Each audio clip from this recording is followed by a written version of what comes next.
दोस्तों, आप लोगों को तुलसी विवाह की हार्दिक शुभकामनाएं। मैं संगीता तिवारी धर्म परिवार चैनल में आपका हार्दिक स्वागत करती हूं। दोस्तों, धार्मिक मान्यताओं के अनुसार कार्तिक शुक्ल एकादशी तिथि के दिन माता तुलसी, भगवान शालिग्राम की पूजा और विवाह किया जाता है। ऐसी मान्यता है कि इस दिन तुलसी विवाह करने से भगवान विष्णु और माता लक्ष्मी के आशीर्वाद की प्राप्ति होती है।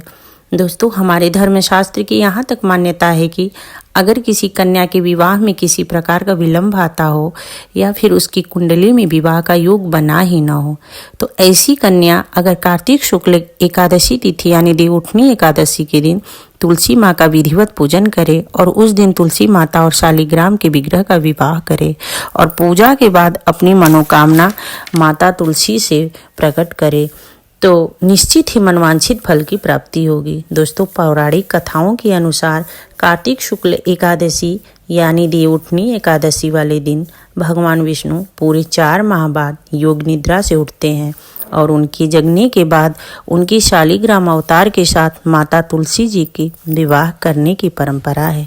दोस्तों, सही विधि और शुभ मुहूर्त में तुलसी विवाह करने से दाम्पत्य जीवन में खुशहाली आती है। दोस्तों, आइए जानते हैं कि तुलसी विवाह की पूजन विधि क्या है। शास्त्र में तुलसी को हरिप्रिया विष्णु प्रिया कहा जाता है। दोस्तों, तुलसी जी का विवाह विष्णु भगवान की विग्रह स्वरूप शालिग्राम के साथ कराने की मान्यता है।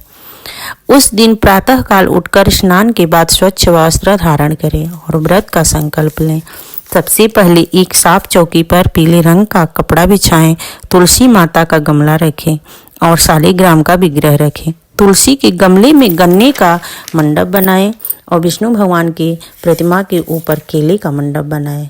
तुलसी माँ के लिए एक सुंदर कलश सजाएं, उसमें जल भर के रखें और घी का दीपक जलाएं। फूल से प्रतिमा के ऊपर गंगाजल छिड़कें, उन्हें रोली और चंदन का टीका लगाएं।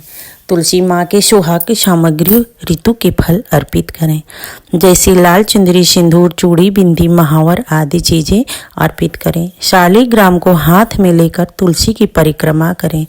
उसके बाद कलावे से दोनों लोगों का गठबंधन करें। गठबंधन का मतलब होता है कि विष्णु की प्रतिमा से एक कलावा लेके लपेट के और तुलसी माँ के गमले में लपेटें। इसी को गठबंधन कहते हैं। बाद में विधिवत व्रत कथा का पाठ कर विष्णु भगवान की आरती करें और संपन्न होने के बाद तुलसी माँ के सामने माथा टेकें और पूरे दिन रात मन ही मन ओम नमो भगवते वासुदेव मंत्र का जप करें। फिर प्रसाद बांटें।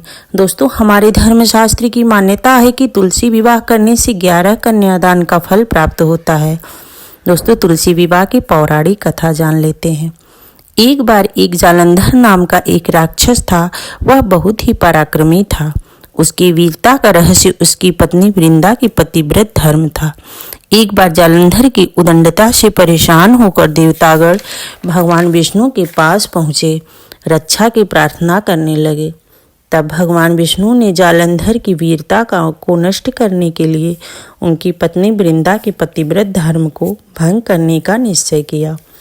विष्णु भगवान ने देवी वृंदा के सतीत्व को नष्ट करने के लिए जालंधर का रूप बदलकर छल से सतीत्व नष्ट कर दिया, जिस कारण जालंधर की शक्ति क्षीण हो गई और युद्ध में हार गया।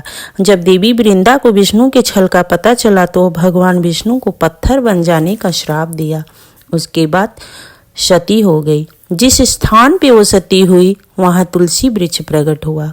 तब भगवान विष्णु ने वृंदा के पतिव्रत धर्म से प्रसन्न होकर उन्हें वचन दिए कि तुम तुलसी बन के सदैव मेरे साथ रहोगी। जो मनुष्य तुम्हारे साथ कार्तिक शुक्ल एकादशी के दिन विवाह करेगा मेरा, उसे 11 कन्यादान और 7 जन्मों तक सुहागन का आशीर्वाद प्राप्त होगा। तभी से शालिग्राम और तुलसी विवाह की परंपरा की शुरुआत हो गई।